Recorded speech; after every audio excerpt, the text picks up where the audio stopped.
chapter 14. ما شاء الله ربنا يخليك. أنا في chapter 14 صح؟ السلام عليكم.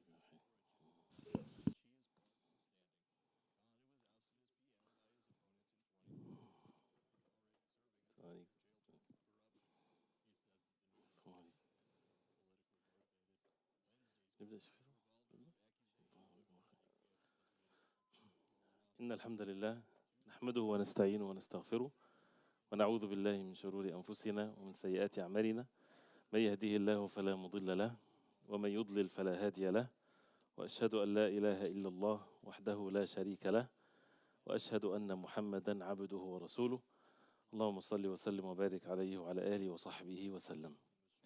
We continue inshallah ta'ala with Kitab At-Tawheed, and we reached chapter number 14. Chapter number 14 from Kitab At-Tawheed.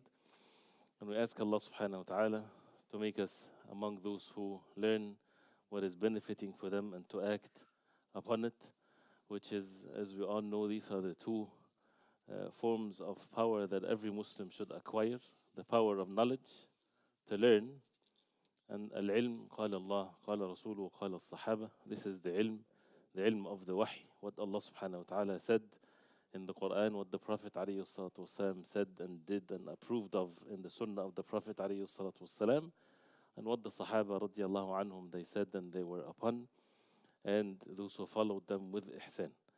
And then to act upon what we know. Allah subhanahu wa ta'ala ta'abbadana بالأخذ بهذه الأسباب. Allah subhanahu wa ta'ala commanded us to worship Him by taking these means. And the end result is only in the hands of Allah. This is not in our capacity, but we are commanded to follow the commands of Allah fully, to submit ourselves after we have the knowledge that this is what Allah subhanahu wa ta'ala wants from us.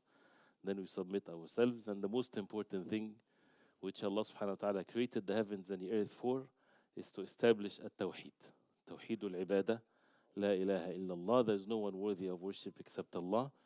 And the book gives the details of this. The details of how to establish the perfect tawheed of the ibadah to Allah subhanahu wa ta'ala. And anything is perfect in this life by doing certain actions and abstaining from other actions in any matter in our life. If you want to be healthy, you have to take some measures, actions, and you have to stay away from what's harmful. The same thing, if you want to perfect your tawheed, you have to fulfill the commands of Allah of how to establish it, and you have to stay away from what negates it, which is a shirk. Whether it's the major shirk that negates the entire tawheed, or the minor shirk, which is in the categories of sins, but also it weakens the tawheed and it can lead to the major one. So both comprises how to perfect the tawheed of the ibadah to Allah subhanahu wa ta'ala. So these set of chapters, one after the other, talks about what negates the tawheed, not in its totality, but how can a person avoid it to perfect his tawheed. One, and some of which, of course, is major shirk wal-'adhu billah.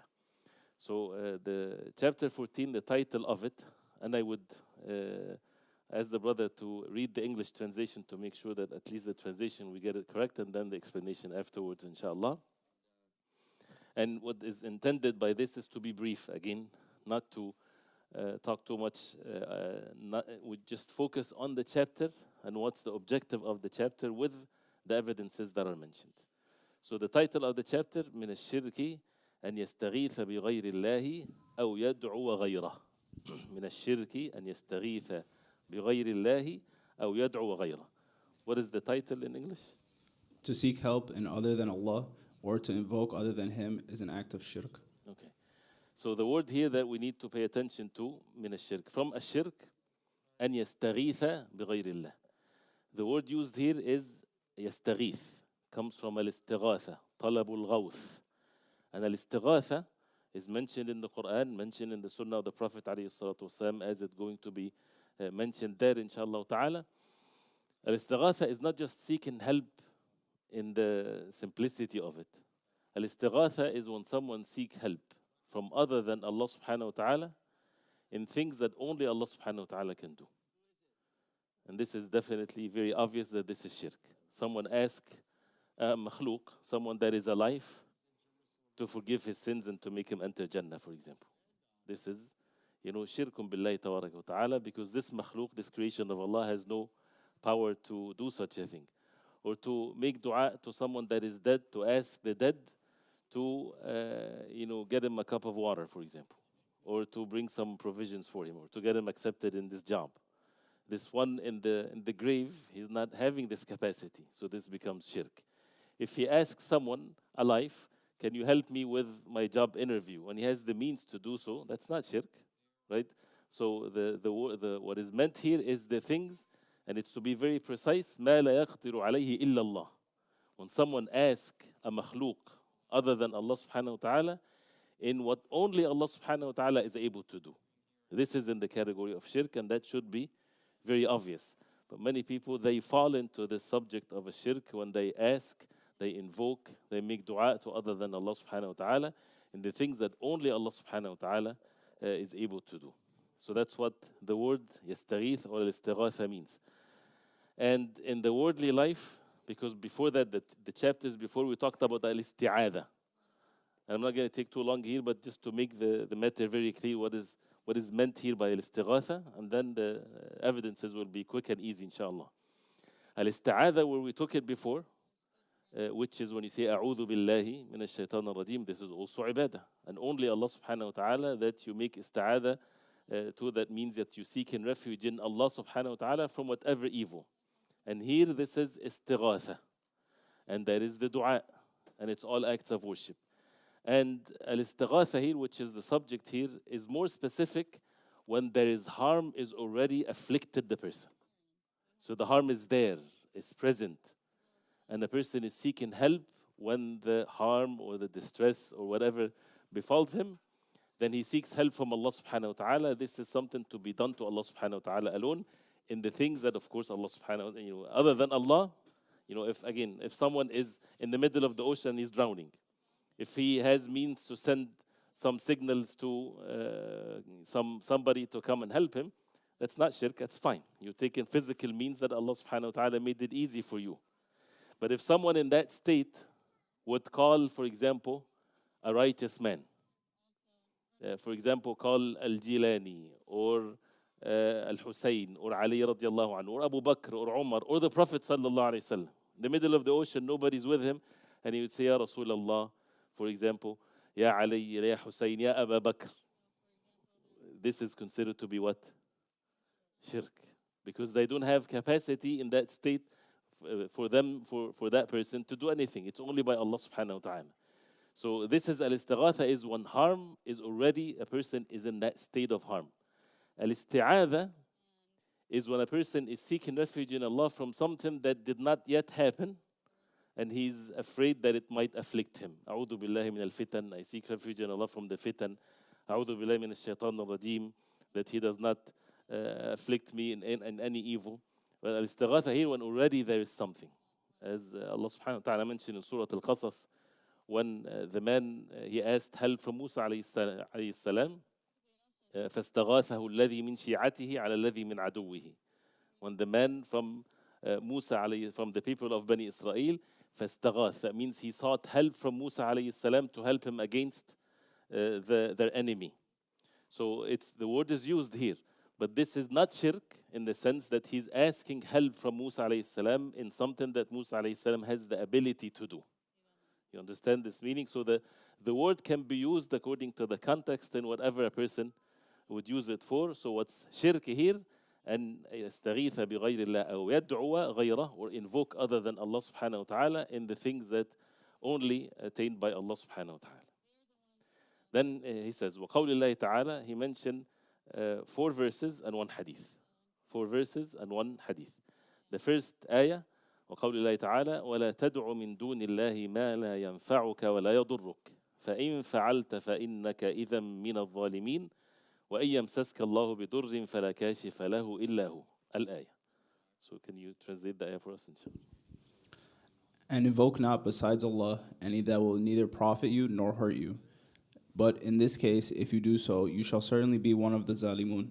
And if Allah touches you with hurt, there is none who can remove it but He. And if He intends any good for you, there is none who can repel it, His favor, for which He has caused it to reach whomsoever His slaves He will. And He is the all-forgiving, most merciful. No. So the ayah here, وَلَا تَدْعُ مِن دُونِ اللَّهِ مَا لَا يَنْفَعُكَ وَلَا يَضُرُّكَ. وَلَا تَدْعُ, the dua. Do not invoke مِن دُونِ اللَّهِ, other than Allah subhanahu wa ta'ala. مَا لَا يَنْفَعُكَ وَلَا يَضُرُّكَ. What does not benefit you, nor it does harm you. And this does not mean that if it benefits you or harm you, then you invoke it.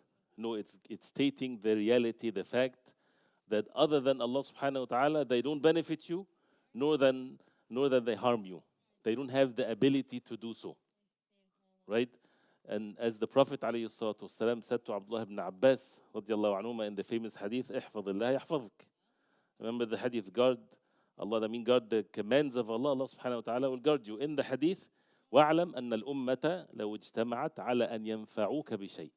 Have the knowledge, the yaqeen, the certainty, the belief that if the entire nations get together to benefit you, على أن ينفعوك, لا ينفعوك, that they would benefit you بشيء.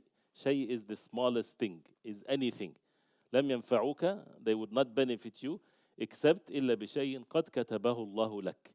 They would not benefit you except that something that Allah subhanahu wa ta'ala recorded for you, ordained for you by the qadr of Allah. And the opposite is the same.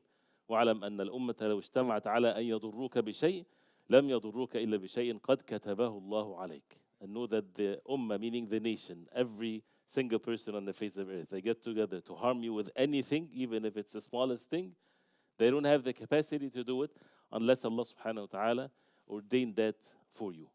So the dua is ibadah. And وَلَا تَدْعُ meaning the dua. Whether it's the dua, we talked about this before, as the ulama, they talk about the dua al-ibadah and dua al-mas'ala, and we should remember this.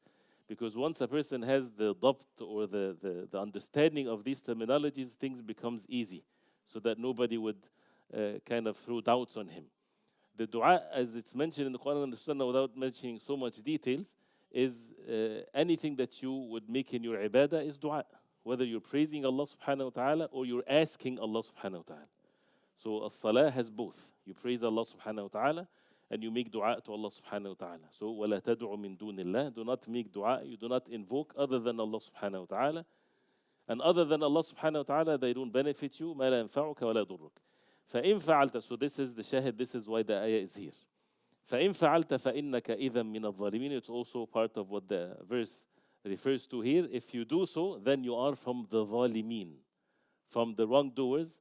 That means those who committed the shirk billahi tabaraka wa ta'ala. إِنَّ الشِّرْكَ لَظُلْمٌ عَظِيمٌ. Indeed, a shirk is major ظلم. The worst injustice ever is when people associate partners with Allah subhanahu wa ta'ala. And who's addressed by this ayah? فَإِن فَعَلْتَ. The Prophet alayhi salatu wasalam and the ummah of the Prophet alayhi salatu wasalam. And also mentioned before, it has two meanings to it, or two ways to understand it. It shows that no status for anyone when it comes to the Tawheed of Allah versus the shirk. That means even the Prophet ﷺ, the perfect man ever walked on the face of earth, and the Prophet ﷺ, Allah subhanahu wa ta'ala protected him from doing any faults or any sins or any, let alone any shirk. But Allah subhanahu wa ta'ala is addressing the Prophet ﷺ, that if the Prophet ﷺ, وحاشاه وكلا, there is no way that this would happen. If he would do something like this, then he is from the ظالمين. فإن أشركت ليحبطن عملك. If you commit shirk, your deeds will be rendered in vain.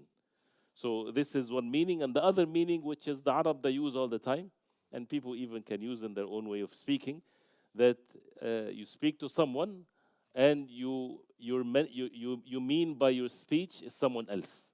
Because the Prophet ﷺ is protected from this. So what is meant by that is the ummah of the Prophet ﷺ. Do not invoke other than Allah subhanahu wa ta'ala. وَإِن يَمْسَسْكَ اللَّهُ بِضُرٍّ فَلَا كَاشِفَ لَهُ إِلَّا هُوَ. And if Allah subhanahu wa ta'ala touches you with harm, who's the one that would decree for you if you have harm? Allah subhanahu wa ta'ala. And the word يَمْسَسْكَ, and we can go on and on with the tafsir of the ayat, but فَلَا كَاشِفَ لَهُ إِلَّا هُوَ. No one would lift that harm away from you except Allah. And how the verse is, does not leave a room for anyone. فَلَا كَاشِفَ. The most exclusiveness in statements when it's negation and then you have an exception. Like La ilaha illallah. There's no one worthy of worship. Illallah. Different than you say, Allah is the only one worthy of worship. The first one is much stronger, of course. So here, فَلَا كَاشِفَ. Don't say, but someone, no, there's nobody. لا كاشف له إلا. No one can live this harm except Allah subhanahu wa ta'ala. The second ayah, Allah subhanahu wa ta'ala says, وَقَوْلِهِ فَابْتَغُوا عِنْدَ اللَّهِ الرِّزْقَ وَاعْبُدُوهُ. What's the translation of the ayah? You worship besides Allah only idols, and you only invent falsehood. Verily, those whom you worship beside Allah have no power to give you provision. So seek your provision from Allah alone, and worship Him alone, and be grateful to Him. To Him alone you will be brought back. Now, in the translation, they're translating the entire verse, but he's only bringing shahid min al-ayah, and this is the way of the ulama. Even in the hadith, you would find, for example, in the books of fiqh, they don't mention the entire hadith. They just mention the point of reference. So here in the ayah, this is in Surah Al-Ankabut, ayah number 17, فَابْتَغُوا عِنْدَ اللَّهِ الرِّزْقَ وَاعْبُدُوهُ وَاشْكُرُوهُ. فَابْتَغُوا عِنْدَ اللَّهِ. Seek عِنْدَ اللَّهِ. Seek with Allah, from Allah subhanahu wa ta'ala, الرزق, the provisions. Who's the one that is commanding us? Allah subhanahu wa ta'ala. So are we seeking the rizq, the provisions, from Allah subhanahu wa ta'ala, or are we seeking it from the human beings? When it comes to al-ibtigha, you seek the rizq from Allah. And if we understand it right, we will be the best in taking the means and taking it in the right way. Right? This is something that when it comes to at-tawajjuh, when someone is seeking, you're seeking the rizq from Allah, since al-rizq fi as-sama' wa fi as-sama'i rizqukum wa ma tu'adun, as we all know, and it's a matter of belief.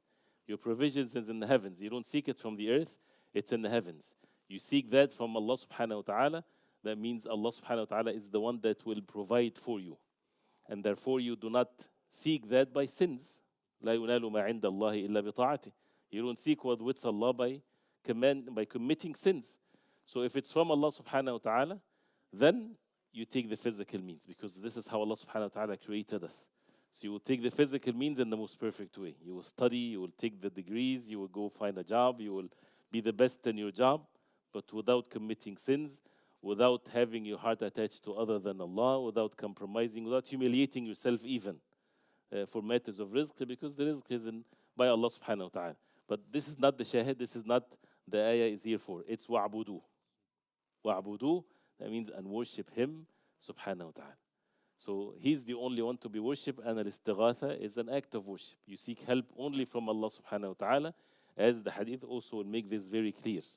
So al-ibadah is not just the salah, is also when you seek help from Allah, when you seek provisions from Allah. If someone is in dire need and doesn't have any provisions whatsoever, any means of sustenance, he would seek help from human beings, right? As far as the physical actions are concerned, that's fine as long as his heart, he knows that the rizq comes from Allah, so he would seek the help from Allah subhanahu wa ta'ala first and foremost. And that requires for a person to make mujahada unto himself, to struggle with oneself, to know Allah subhanahu wa ta'ala with His names and attributes, to read the Qur'an. This is the essence of the Tawheed. This is how the Tawheed is to be established, so that there is no attachment in the heart to other than Allah subhanahu wa ta'ala alone. The next ayah, the third ayah, وقوله ومن أضل ممن يدعو من دون الله من لا يستجيب له إلى يوم القيامة. He says الآيتين in Surah Al-Ahqaf. Can you recite it for us, inshallah? And who is more astray than the one who calls besides Allah, such as will not answer him to the day of resurrection, and who are unaware of their calls to them. And when mankind are gathered on the day of resurrection, they will become the enemies for them, will deny their worshipping. So the ayah here, وَمَنْ أَضَلُّ مِمَّنْ يَدْعُو مِنْ دُونِ اللَّهِ مَنْ لَا يَسْتَجِيبُ لَهُ إِلَى يَوْمِ الْقِيَامَةِ. This part of the verse, when we look into it, وَمَنْ أَضَلُّ, who is more adall, who is more deviated? From the one مِمَّنْ يَدْعُو, from the one that يدعو, invoke من دون الله, other than Allah subhanahu wa ta'ala, مَنْ لَا يَسْتَجِيبُ لَهُ إِلَى يَوْمِ الْقِيَامَةِ. There's no one more deviated than someone invoke other than Allah subhanahu wa ta'ala, where they would never respond to them all the way to Yawm al-Qiyamah. If they call them day and night, and they never quit calling them other than Allah, they would never respond to them. Why? Because either they are dead, they don't hear you, or they have no power whatsoever to help you with what you're asking for, because you're asking for something that only Allah subhanahu wa ta'ala can help you with. So people then invent their own ways, invent their own names. And that's why, other than the deen of Islam, people invented things. When they make religion and they invent their own idols or the things that they invoke besides Allah subhanahu wa ta'ala. And the same thing, where people, they do not have any evidence of this whatsoever. And even among the Muslims, when they go, they make dua to someone in the grave or something like this. Where did you come up with this? This is a matter of ghaib. How do you know that this is going to, you would receive any benefit? And this is how the verses are very clear in this. وَمَنْ أَضَلُّ مِمَّا يَدْعُ مِنْ دُونِ اللَّهِ مَنْ لَا يَسْتَجِيبُ لَهُ إِلَى يَوْمِ الْقِيَامَةِ وَهُمْ عَنْ دُعَائِهِمْ غَافِلُونَ. They are from their dua غَافِلُونَ. They're not aware of it. They're in forgetfulness. They have no power whatsoever. Allah subhanahu wa ta'ala is the one that would hear your dua, and He subhanahu wa ta'ala is the one to invoke. And you can go on with this. Whatever help you seek help. If the ummah needs to seek help from who? From Allah subhanahu wa ta'ala. And by being obedient to Allah. And this is what we need to be upon. The last ayah, he says, وَقَوْلِهِ أَمَّا يُجِيبُ الْمُضْطَرَّ إِذَا دَعَاهُ وَيَكْشِفُ السُّوءِ in Surah An-Naml, verse number 62. Is not He who responds to the distressed one when he calls to Him, and who removes the evil, and makes you inheritors of the earth, generations after generations? Is there any God with Allah? Little is that you remember. أَمَّا يُجِيبُ الْمُضْطَرَّ. This is a question. And the questions in the Qur'an, many of it in such a way that it would, when you say you corner someone, one of the highest level of establishing a hujjah or evidence against someone is you make him himself respond. When you're debating with someone, you ask him a question that you have only one answer. So he would give you the answer that you would rest your case afterwards. So this is exactly what the question is. أَمَّا يُجِيبُ الْمُضْطَرَّ إِذَا دَعَا. Who would yujib, respond to al-muttar? Al-muttar is the one that is in state of necessity, a matter of life and death.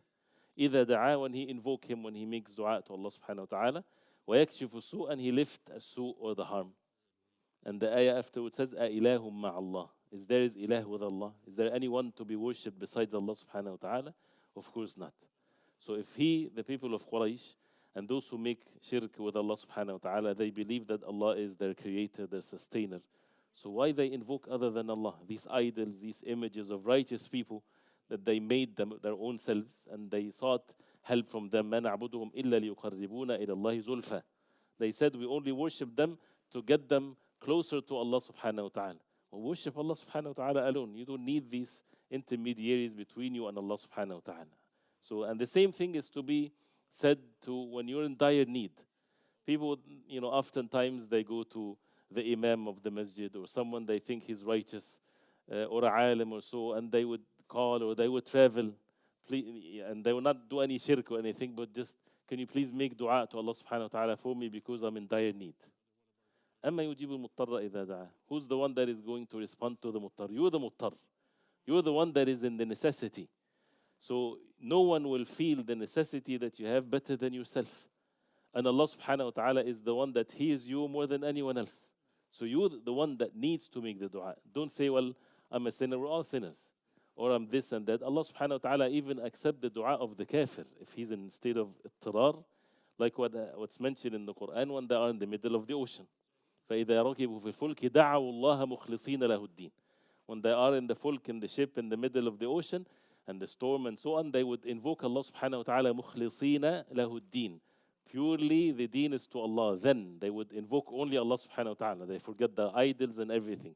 So Allah subhanahu wa ta'ala will save them. And then they go back to the shirk that they were upon. So, and also da'watul al-mazlum laysa baynaha wa bayna Allah hijab. The da'wah of the mazlum, the oppressed, the weak one, there is no hijab, there is no barrier between this da'wah and Allah subhanahu wa ta'ala. The ulama, they say even the da'wah of the kafir if he's mazlum.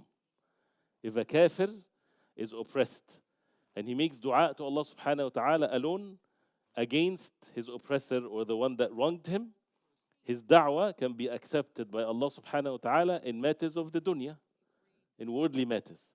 But this kafir has nothing in the hereafter because he's not seeking the pleasure of Allah subhanahu wa ta'ala, worshipping Allah subhanahu wa ta'ala alone. So, da'watul muttar. So when someone is in that state of al-ittirar, and by the way, the state of al-ittirar or the state of necessity, we should acquire that in any dua that we make. If you're making dua now, for example, that Allah subhanahu wa ta'ala forgive your sins. Isn't it supposed to be in state of necessity? If your sins are not forgiven, that means what? That means the hellfire. So what is more necessity than that? So when we're saying, oh Allah forgive me, it's not like Allahumma khfirli and we're thinking about what we're going to eat today.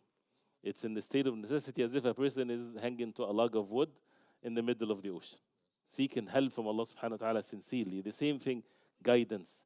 The same thing with being steadfast upon the deen of Allah, to enter the Jannah of Allah, and the matters of dunya, matters of the hereafter, to bring this level of necessity, to be protected from fitan, and so on.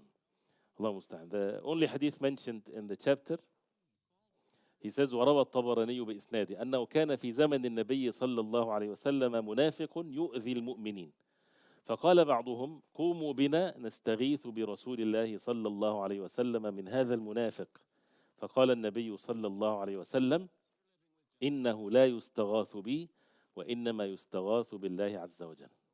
What's the translation of the hadith? During the days of the Prophet ﷺ, there was a hypocrite who used to harm the believers. Some of them, the believers, said, "Come support with us while we appear to Allah's Messenger ﷺ for assistance, against this hypocrite." The Prophet ﷺ replied, "Verily, no one should seek me for assistance. Indeed, it is Allah who should be sought for assistance and help." No.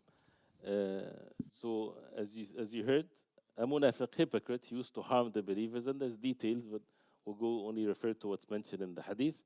So someone said, قُومُوا بِنَا نَسْتَغِيثُ بِرَسُولِ اللَّهِ. The word nastaghith. Get up, let's go seek help from the Messenger sallallahu alaihi wasallam against that hypocrite. So the Prophet alayhi salatu wasalam, he said, إِنَّهُ لَا يُسْتَغَاثُ بِي. I'm not the one to seek help from. وَإِنَّمَا يُسْتَغَاثُ بِاللَّهِ عَزَّ وَجَلَ. Rather, Allah subhanahu wa ta'ala is the one that you yustaghath, seeking that help that you're seeking. And even though the hadith is weak when it comes to isnad, but of course the meanings are correct. And what is meant by this is, again here, is the Prophet ﷺ in many occasions, he would correct certain statements regardless of what the intentions of the person is. He's not accusing him of having a false belief or anything, but correcting the words that comes from one's mouth. So because someone might think they're seeking help from the Prophet ﷺ, maybe in the things that the Prophet ﷺ is able to help them with. But to make sure that the words even that comes from one's mouth is correct, as it's going to be mentioned in a later chapter, how the Prophet ﷺ hama janab at-Tawheed, how the Prophet ﷺ protected the sanctuary of the Tawheed. No one to approach the Tawheed with any chance. This is the most important thing whatsoever. And that's why you would never find something in the Qur'an that has more evidence than the Tawheed. You would never find anything worse than shirk that mentions the evidence to be against it more than the shirk in the Qur'an. If you read the Qur'an from the beginning to the end, it's all about the Tawheed negating shirk. And the ahkam are much less than this. And this is meant not just for the disbelievers, this is for the ummah of the Prophet ﷺ. That means people have to have barriers and barriers to protect their tawheed from anything that might lead to it.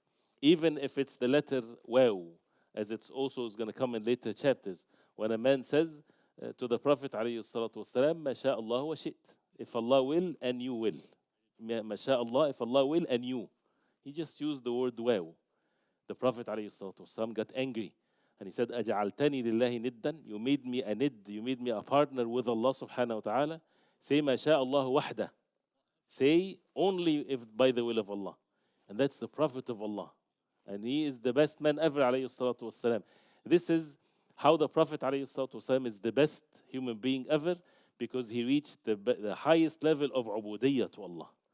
Not that when people say, attributing divine to a human being, that means he's better. No, you are cursing that human being if you attribute divinity to him. He's a human being, but he's the best of all of the human beings when he has the ubudiyyah and the need of Allah subhanahu wa ta'ala. So, إِنَّهُ لَا يُسْتَغَاثُ بِي وَإِنَّمَا يُسْتَغَاثُ بِاللَّهِ عَزَّ وَجَلَ. The benefits that he mentions are quick, 18 ones very briefly. The first one, أن عطف الدعاء على الاستغاثة من عطف العام على الخاص. عطف الدعاء على الاستغاثة in the chapter.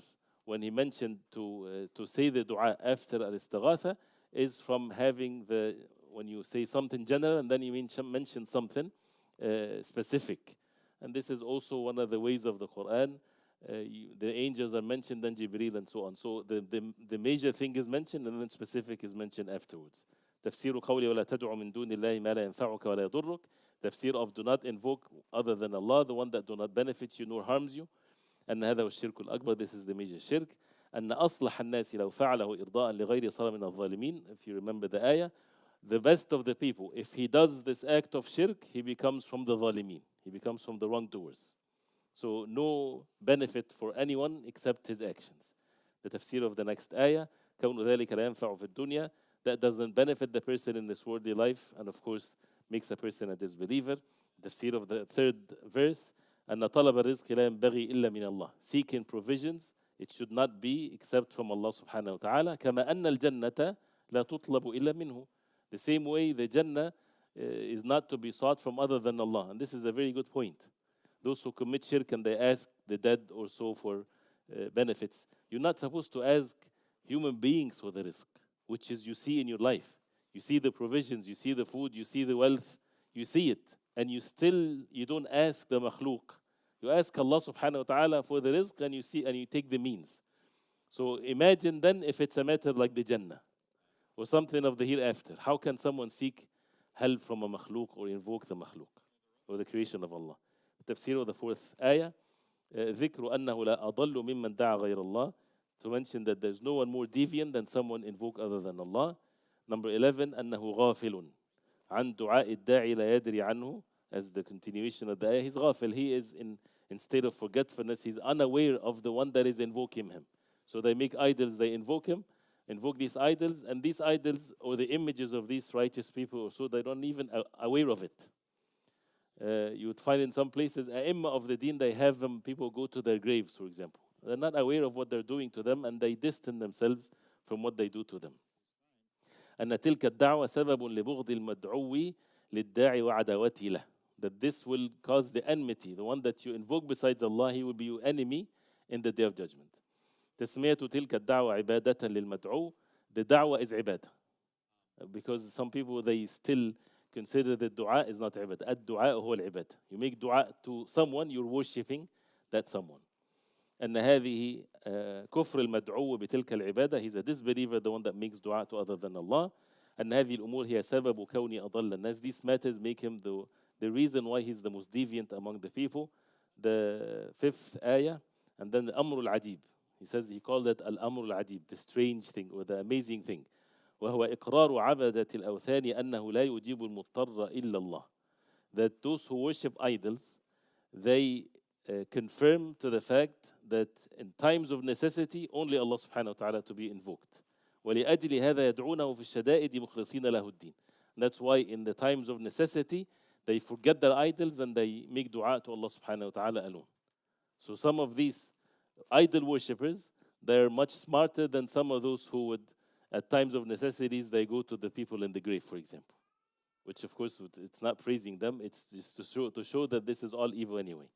The last one, حماية المصطفى صلى الله عليه وسلم حمى التوحيد والتأدب مع الله. How the Prophet عليه الصلاة والسلام protected the sanctuary of the Tawheed والتأدب مع Allah, and the adab with Allah subhanahu wa ta'ala, the manners with Allah subhanahu wa ta'ala, that even the words that comes out of our mouth should be, when we talk about Allah subhanahu wa ta'ala, we talk in the proper way, and that's the benefit of knowledge. And also when we state things to the human beings, we put it in the right perspectives, right? And to add to this, and the Qur'an teaches us this, al-adab ma'allah, attribute everything to Allah. Do not attribute things, it doesn't happen by itself.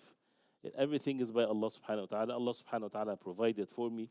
Allah subhanahu wa ta'ala gave me the ability to do this. Things like this. And when there's something that is bad that you did, attribute it to yourself. It's the weakness of myself. I committed this. I ask Allah subhanahu wa ta'ala for forgiveness, and so on. So we ask Allah subhanahu wa ta'ala to make us benefit and to make us attain the pure and the perfect tawheed of Allah subhanahu wa ta'ala. And with all the weaknesses and all the deficiencies, the way to perfect this is to be constantly in the state of repentance to Allah subhanahu wa ta'ala. and to understand that the most important thing, this is the da'wah of the prophets. And that's why if people are confused who to listen to, where to go to, things like this, when the da'wah is not based on the Tawheed, it's I don't know what to call it. If it's not based on the Tawheed, of course it's deviance. But when the Tawheed is talked less about the Tawheed and more about other things, this is the most important thing in our deen, and we have to keep on talking about it, because this is the objective of the shaitan, to take the people away from this, and the ummah is in need of this. And you see how when you hear the matters of the Tawheed, what happens to your heart? Becomes stronger. You're relying upon Allah. Many ibadat, the entire life becomes on the straight path. You're relying upon Allah subhanahu wa ta'ala, get to know Allah subhanahu wa ta'ala with His names and attributes. It makes you want to make the ibadah in the right way. And the rewards are given according to this, which is how the ikhlas is to be attained, the purity of intentions, not thinking about anything other than the pleasure of Allah subhanahu wa ta'ala. And this strength of the heart has an effect in the strength in the life that we live in. In tansurullah yansurkum wa yuthabbit aqdamakum. If you make the words of Allah subhanahu wa ta'ala victorious, that you're relying upon Allah subhanahu wa ta'ala, acting according to what Allah subhanahu wa ta'ala wants from you, Allah subhanahu wa ta'ala will make you victorious and upon what Allah subhanahu wa ta'ala is pleased with. So barakallahu feekum, jazakumullah khairan, wa sallallahu alaihi wa sallam, baraka Muhammad wa sahbihi wa sallam. Alaikum assalam wa rahmatullahi wa barakatuh.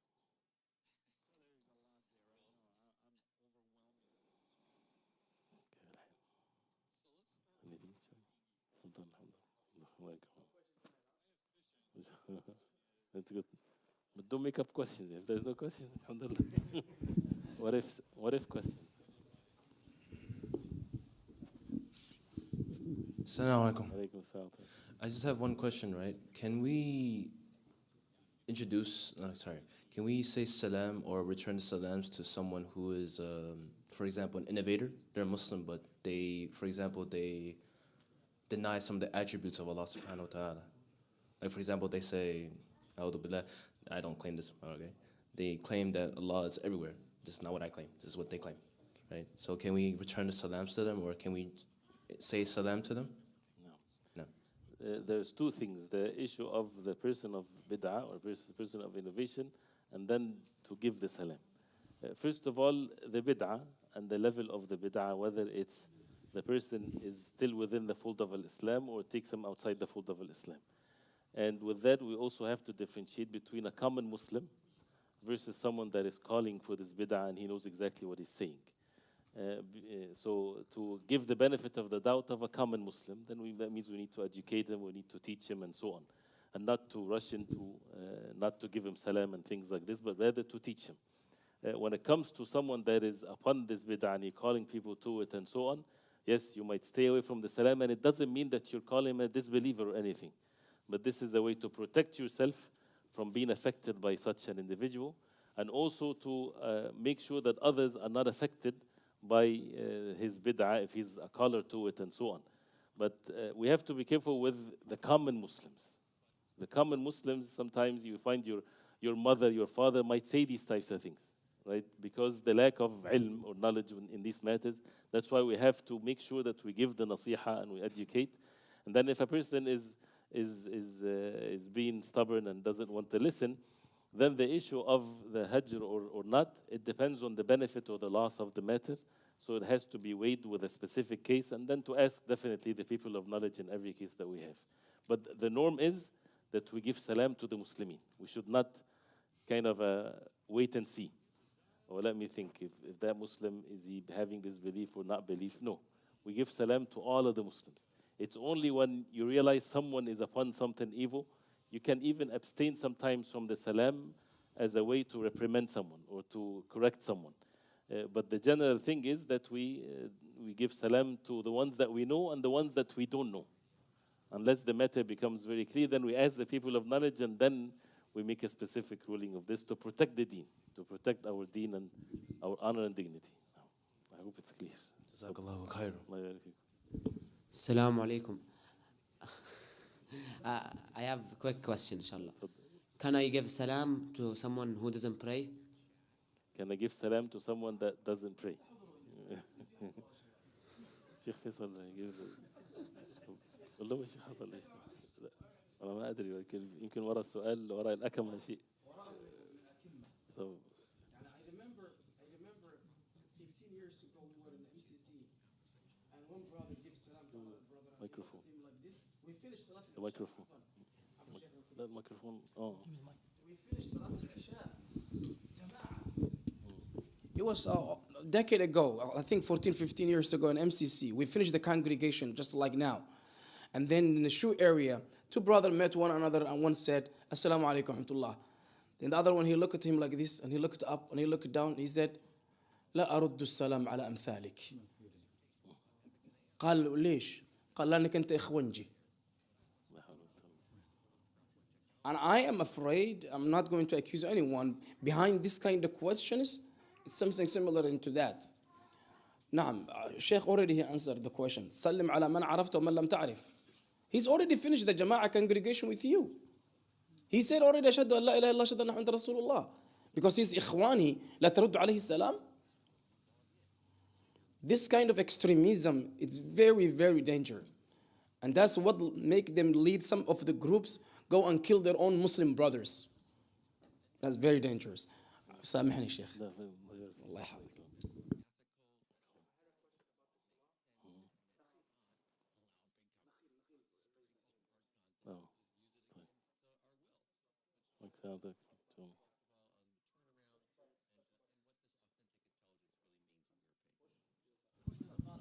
Assalamu alaikum, Sheikh. Barakallahu feek. There are a group of people, they don't consider that Prophet Muhammad sallallahu alaihi wasallam is the last and final messenger of Allah. So are they considered to be kafirs? That's my question. Whoever does not consider the Prophet ﷺ as the final messenger, this is an act of disbelief, of course. This is something that is consensus upon the Ummah. And whoever claimed that there's a messenger after the Prophet ﷺ, this is kufr. This is an act of disbelief. It's exactly like denying any of the messengers of Allah as being messengers. This is the same thing, the same level of kufr. Allah musta'an. They're not, and this is consensus among the Ummah that they're not from the Ummah of Islam. So my question is, I've heard that when you come into Salah late, the Imam starts the Jama'ah, and the Saf is full, but you want to start a new Saf, and you're not allowed to pray by yourself. You have to pull someone out from the first Saf. Do you have to do that, or can you pray by yourself? No. With these questions, I'm not sure. Sometimes, the rulings are being mentioned in the Masjid. I would say something different. But what you said, some actually said that. Because of the hadith of the Prophet ﷺ, لا صلاة لمنفرد خلف الصف. There's no salah for the munfarid, the one praying alone behind the saf. But the ulama, they have explained this by saying, if this is a person comes and there's a space in the line, but he choose not to stand in the space in the line and he choose to stand alone in the back. This is what the hadith means. Because if the saf is complete and it's fit, there's no space. As Allah subhanahu wa ta'ala says, فَاتَّقُوا اللَّهَ مَا اسْتَطَعْتُمْ, as the ulama they say, fear Allah to the best of your ability. You don't find a space, what should you do? And to pull someone from the saf, what if the person doesn't know? Or as far as the action is concerned, if you do this and someone then would walk behind and stand with you in the salah, his salah is valid and your salah is valid. But where is that in the sunnah of the Prophet ﷺ when someone would do this? Plus, what if a person refuses? I came early, I want to be in the first line, why would you take me from my spot? So since you're commanded to come and others are not responsible for what you do, then if sometimes the brothers are standing at ease, and since this is brought up, we do something with all due respect, but the people also upon the sunnah, they do something wrong when it comes to making the line straight. We fill the gaps, and we should fill the gaps, right? Shoulder to shoulder, foot to foot. But we pay attention to the foot more than the shoulders. And this is wrong. So you'd find the person, leg is wide stretched like this to make sure that the foot is touched when the shoulders even sometimes are not really touched. It's supposed to be like when you want to lie down, you want to lie next to the person, go like this and then like this, right? So the shoulders first, and then the foot would line up. But the shoulders is most important, then the body is next to the body. So when you're lining up to the middle of the saf, everybody from both sides, they come to the middle of the saf. You only have one point of reference that you go to, not both. So if you see the saf is like this wide, then you can maybe push a couple brothers to make the line, in a proper way, and then you find a spot to pray in. As long as you don't disturb them or they think what is going on, something strange is happening, they will panic in the salah. If that might happen or everything is fine, then just pray behind the saf and the salah is valid, inshallah ta'ala, since you did the best you can. Wallahu a'lam. Wallahu a'lam. Faddal.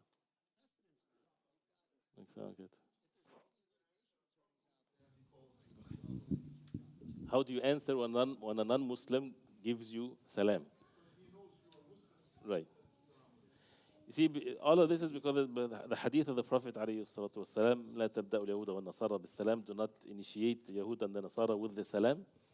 And the Prophet ﷺ, when the Yahud would come and they would say Assalamu alaikum, and he said wa alaikum. So if you say wa alaikum, this is absolutely fine. You say wa alaikum. If they say Assalamu alaikum, say wa alaikum. Right? This is fine.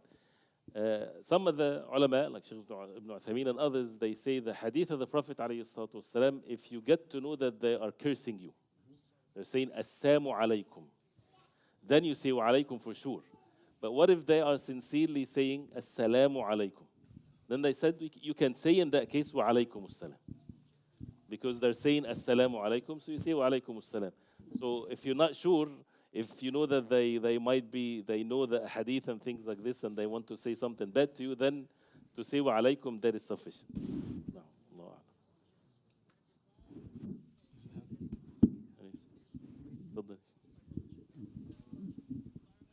Ameen. Assalamu alaikum, Sheikh. I got a quick question. So I was doing some research about the aura for men, right? And I heard from a bunch of people, like online, like Asim Hakim and everybody else, that it's like from below the navel to above the knee, right? And some people are saying that it excludes the navel and the knee. I was just wondering, like, for example, I play some sports, right? And I was wondering, like, some shorts, they don't really cover above the knee. It's like 2 or 3 inches that are not covered. Is it okay to wear those kind of shorts in Islam, or like, yeah, I can't do that? I will just take from the question, assuming that it's excluding the knees and the navel.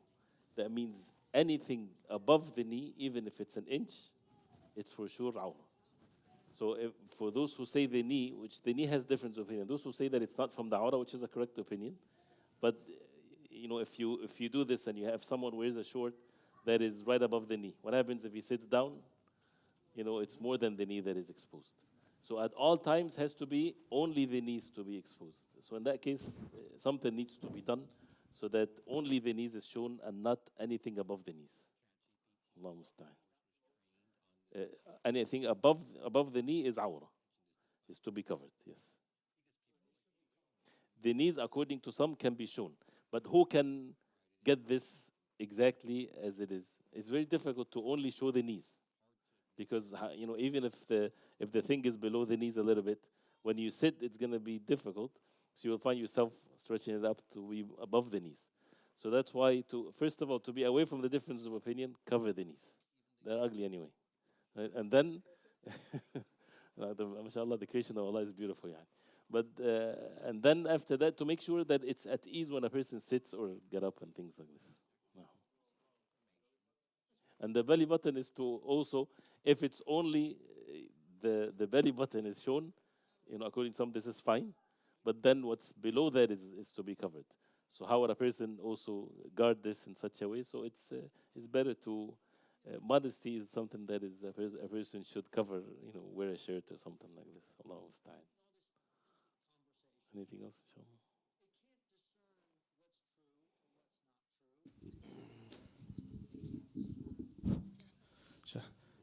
My question is, so we know that sihr is kufr, and the one who does sihr is kafir.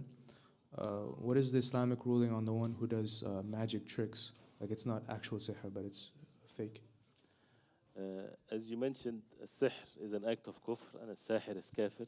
And what is meant by that is the sahir that deals with the jinn, and he would never do sihr unless he has to disbelieve. That's why he's kafir. because there's no way that he would do sihr unless he would curse Allah subhanahu wa ta'ala wal-'iyadhu billah, or do things with the mushaf, do acts of kufr clearly. That's why he's kafir. And the evil thing that he do.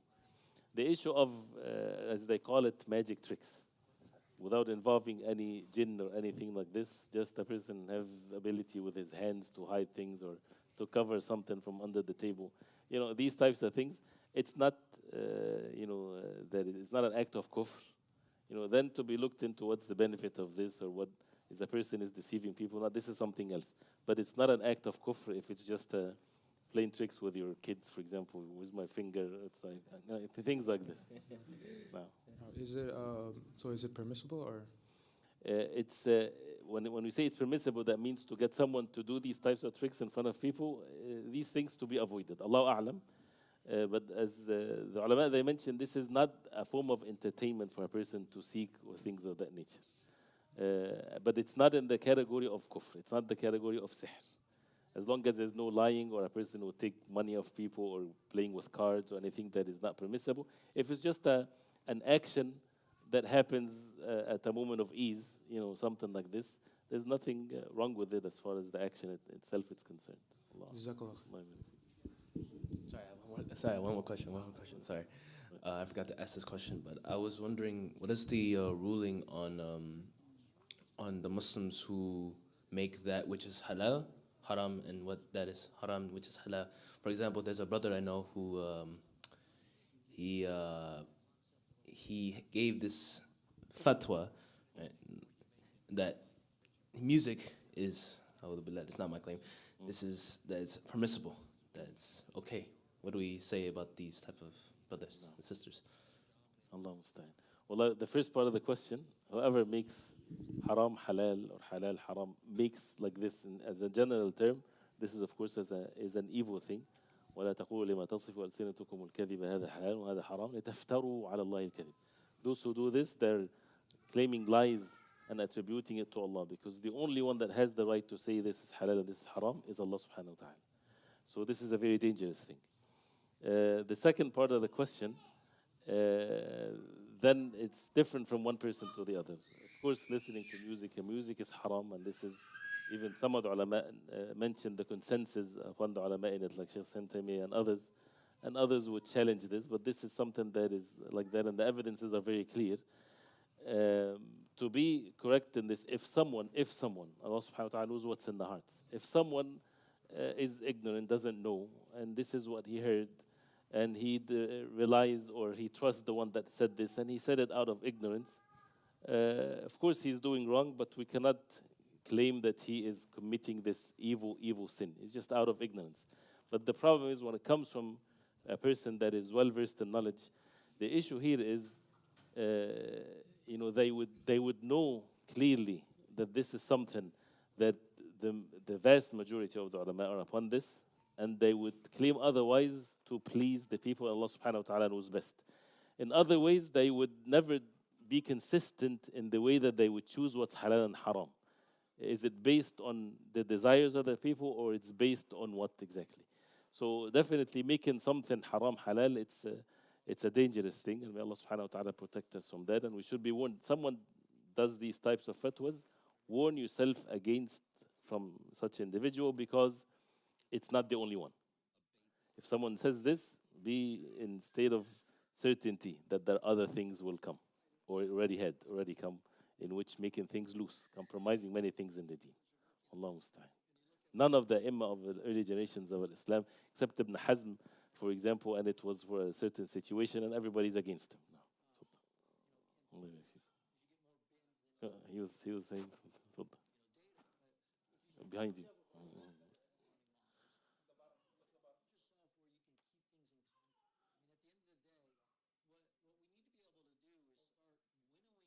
But I don't want to repeat. Assalamu alaikum, Sheikh. If we receive an invitation from a group that's doing like interfaith, so example, they're going to be doing shirk, right? They're going to pray to Isha, they're going to pray to Miriam. It's going to happen. If you go or you don't go. But if you go, you have an opportunity to invite the people to Allah subhanahu wa ta'ala. some of our community was like, we have to accept this because they're not going to get the invitation.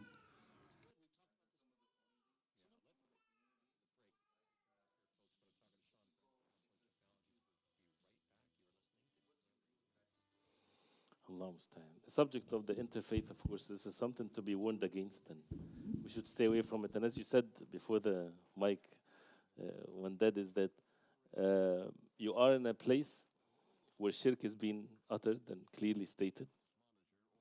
And as Allah subhanahu wa ta'ala says in the Qur'an, وَقَدْ نَزَّلَ عَلَيْكُمْ فِي الْكِتَابِ أَنْ إِذَا سَمِعْتُمْ آيَاتِ اللَّهِ يُكْفَرُ بِهَا وَيُسْتَهْزَأُ بِهَا فَلَا تَقْعُدُوا مَعَهُمْ حَتَّى يَخُوضُوا فِي حَدِيثٍ غَيْرِ إِنَّكُمْ إِذًا مِثْلُهُمْ. Clear ayah, not mutashabihat, not ambiguous, that Allah subhanahu wa ta'ala brought down to you in the book of Allah, that if the ayat of Allah is being mocked at or disbelieved in, then you do not sit with them till they indulge in another talk, otherwise you are one of them. So if you hear the words of Allah are being denied, or shirk is being committed while you are present, you have one of two choices and there's no third. Either you would clearly refute this and make clear, not ambiguous statements, that this is disbelief and this is wrong and the truth is such and such, and that means they won't like you. And the other choice is that if it happened that you were there, that you have to leave. And you cannot be present while these things are happening. Unless they put a sword on your neck, it's a different situation. So in these situations, this is not permissible whatsoever. Unless, again, as we said, a person, he knows that this is going to happen, but he goes to say that this is wrong in a nice way, in a decent way, that this is shirk. And Allah subhanahu wa ta'ala sent the messengers for the Tawheed of Allah, giving them clear da'wah to the Tawheed of Allah. Remember one time we called Sheikh ibn Baz rahimahullah, it was from here, and we called them about the janazah of someone that's a disbeliever. Can we attend the janazah knowing that people would say things and things like this? He said it's only permissible if you go and you would clearly, without any ambiguity, call them to the Tawheed of Allah and say that this is shirk and this is not permissible. That's the only case that it's permissible for you to go. Otherwise, you can. And then once you say this, then you leave. You don't listen to the acts of shirk and so on. So if this is done, then this is deen. This is the most important thing in the deen. And then when these types of gatherings and Muslims are present and you allow them to listen to this, and there are rules, you cannot refute one another and things like this, that means you are confirming to something that is the worst thing ever. You are one of them. It's such a dangerous thing, subhanAllah. Allah musta'an.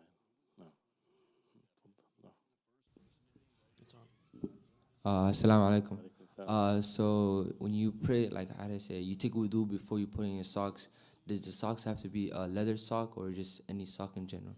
Now, this is a question I want to make sure that this is clear also, because we're living in places where people see many different things, right? So this is a valid differences of opinions among the ulama.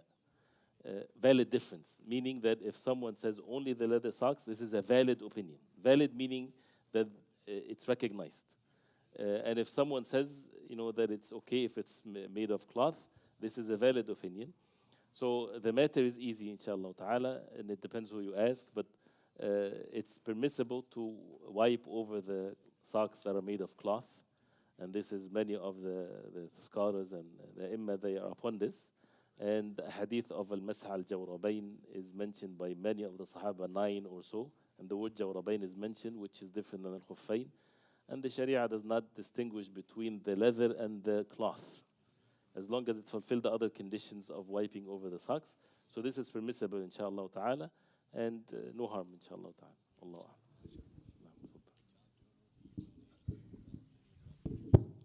Regarding rinsing your nose 3 times after waking up after deep sleep, does it have to be separate from doing wudu, or can it be included in your wudu? This can be included in the wudu, or if a person would delay the wudu, then he can do that separately. But the thing that has to be done before the wudu, if a person is making wudu from a bucket, is to wash the hands 3 times outside of the bucket. But from the tap water, then you can just start the wudu right away.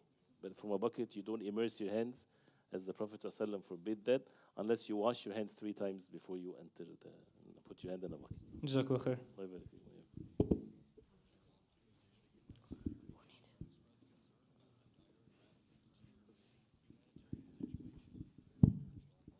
Assalamu alaikum, Sheikh. I go to a university where there are many Muslims go there. And there's like a small musalla area where people go to pray. And Muslims basically, they hang around outside, either before the salah or after the salah, right, before waiting for it. And I got to know some Muslims and like talking to them and stuff like that. And there are some of them who hold the belief that going to the qubur and making dua to the dead, that's not shirk. And I just wanted to know what would be the ruling on praying salah behind somebody who believes something like that. See, and I would say this as a ruling. The individuals, we need to look further into this. As far as someone believes that it's permissible to invoke a dead person and to call him besides Allah subhanahu wa ta'ala, that person is not to pray behind him. But whether these people that are upon this or not, this is a totally different thing. So again, we don't question people till it becomes clear to us that someone is upon this. And to give them the nasiha, and it might be more of details of this. Maybe they would just think that it's okay to seek blessings by them being present there and things like this. But someone clearly invokes the dead, he is someone not to pray behind, of course. But we don't declare that he's a kafir. This is not our job, because there are many things can prevent him from being in that state. Jazakumullah khairan.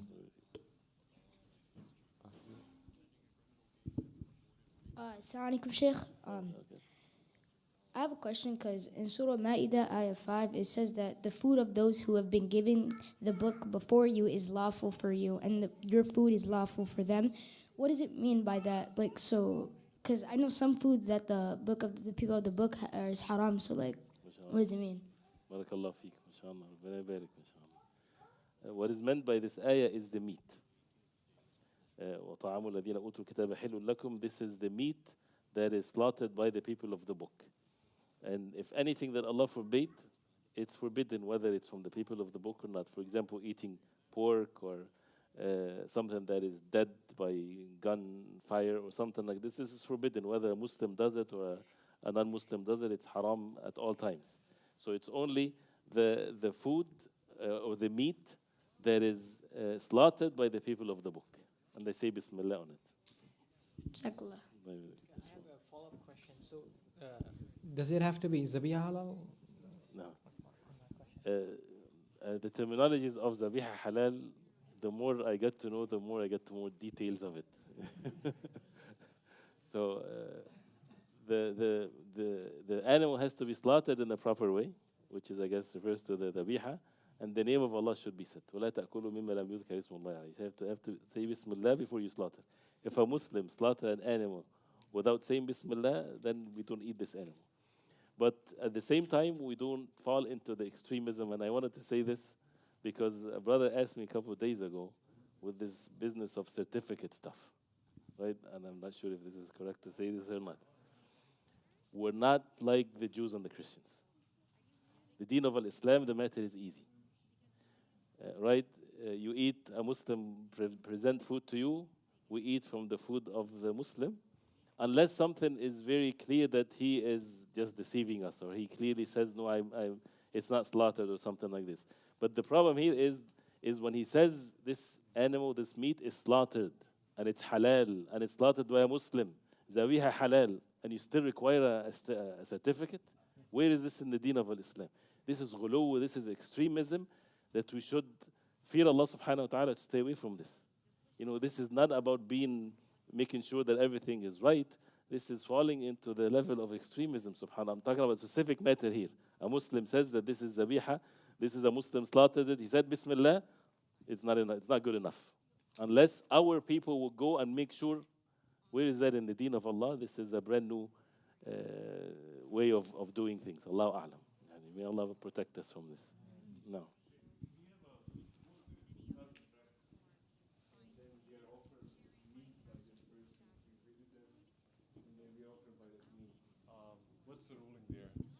Well, this issue of the meat, when we offered meat, and as the ulama they say, we normally don't ask. If it's a Muslim and he present meat for us, we don't ask normally. And this is the norm. unless we know that this is not the the meat that is not good. You know that. You have the knowledge that this is not a good meat. Then in that case, you can abstain from eating, whether in a nice way, but to ask and to interrogate the person, where did you get this meat from? Where? This is not something. The Prophet ﷺ, when he would the Jews would invite him, he would go and eat ﷺ.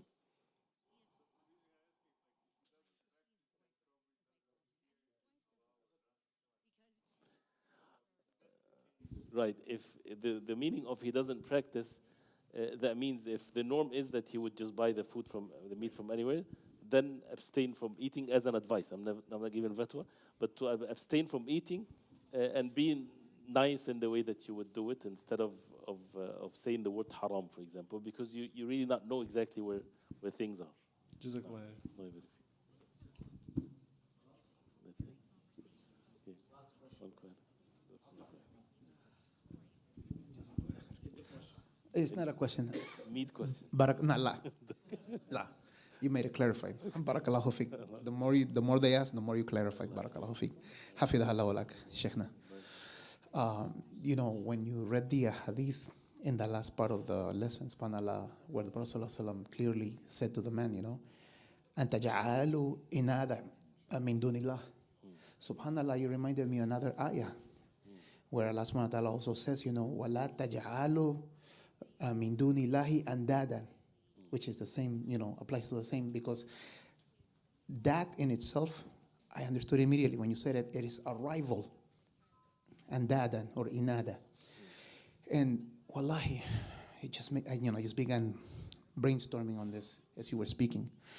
Because a rival, of course, we understand that it can be anything that is put next to Allah subhanahu wa ta'ala and raised to the level of Allah subhanahu wa ta'ala in any way, shape, or form, including in the abilities of Allah, in His sacred names and attributes.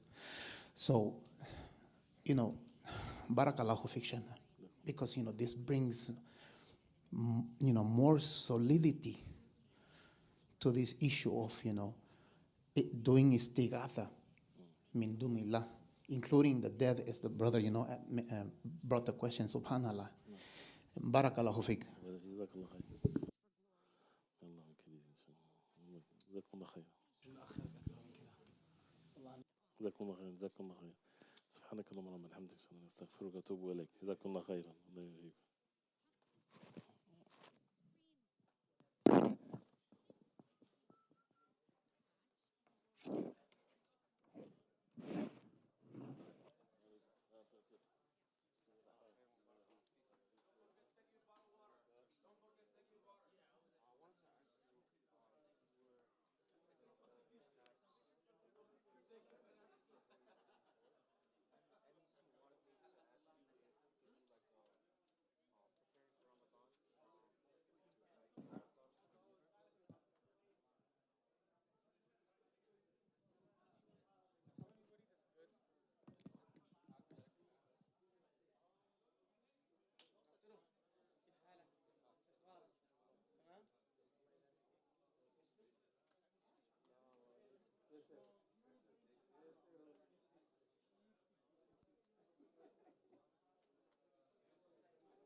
This guy is not walking. He's a terrorist. When did he start walking? Long. It's a year and a half. Well, I didn't know he was walking. I didn't see him walking. He was running around. Running بطيخة.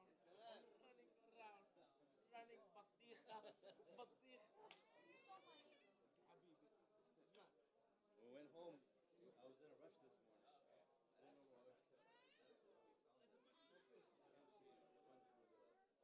know what I was. 1 hour she passed. She do the second lesson, inshallah we can start the lesson. Let's see because she's still new. Yeah. If you are available, you can stay 1 hour, hour and a half, 2 hours I here. have to. It's very short. It's fine. If not, you have a 5 years course. $5. Whatever you have available, just bring it cash back. Whatever, yeah. Darul, how are you? Doing good? MashaAllah.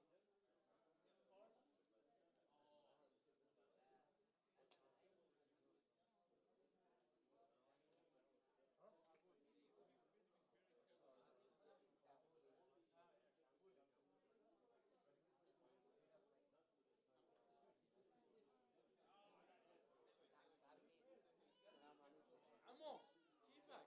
شو اخبارك؟ كيفك يا بطل؟ ايش اخبارك؟ كويس؟ كيفك؟ شنو نعمل شو الاسئله هذه؟ اي مسجد تروح؟ نسلم على هذا ولا ما نسلم على هذا؟ نرد على هذا ونرد على هذا؟ عن المسلمين نبدا ارزق الكافر لو سلم عليك تقول له عليك السلام من باب اولى. بس انه بدا بالسلام مش لا يصلي. لا يصلي. سلم عليه وانصحه. هذا افضل من انك تقاطعه. لانك لو قاطعته ما استفدت شيء. هو حيقول لك 60 داهيه. هو يعني اقاربي؟ لا اقارب انا عارف. كلنا كذا. لابد يكون العائله فيه واحد عربيد ما بيصلي ولا ما يصلي. بس لو انت قاطعته هل تستفيد شيء؟ حيعند زياده.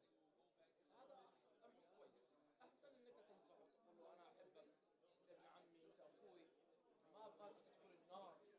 شايف شلون؟ انقذ نفسك، انا بحبك. هذا احسن من اللين. ما لو شديت عليه يقول لك حل عني يا زلمه. اروح السوق امريكا، انا في امريكا، فكرني انا في سوريا ولا في الاردن. شايف؟ لانه احنا في بلد كفر، المعاصي كلها مجاني. افضل انك تنصحه وتنصحه. هذا يا لطيف. Come on, man. Watch the boy.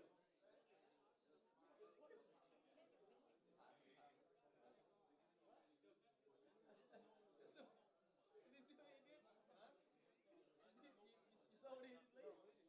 No, he went on and then he thought the ground is one level. He fell down. This is wrong. كيف حالك؟ الله يحفظك. مبروك. تمام. كيف حالك مبروك؟ الحمد لله. How are you? والله الحمد لله.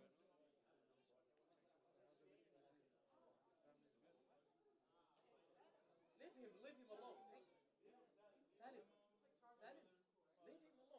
Let him run around.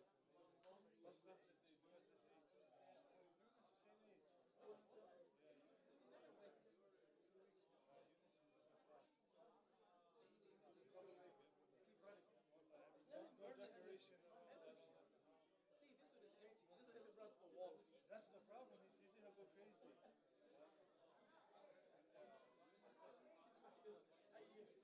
Leave him. Just close the door. The outside door. زعلان.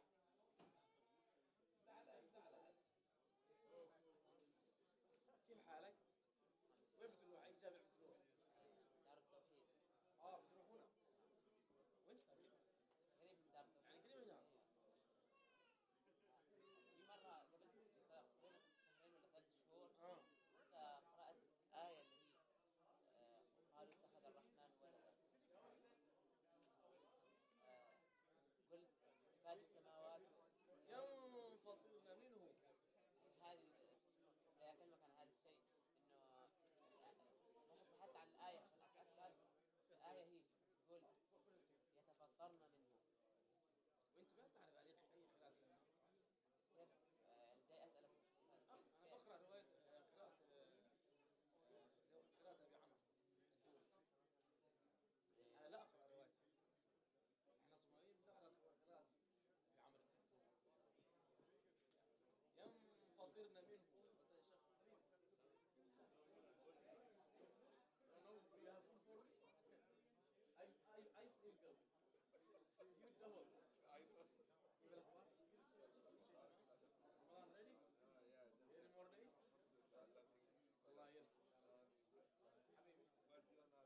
positions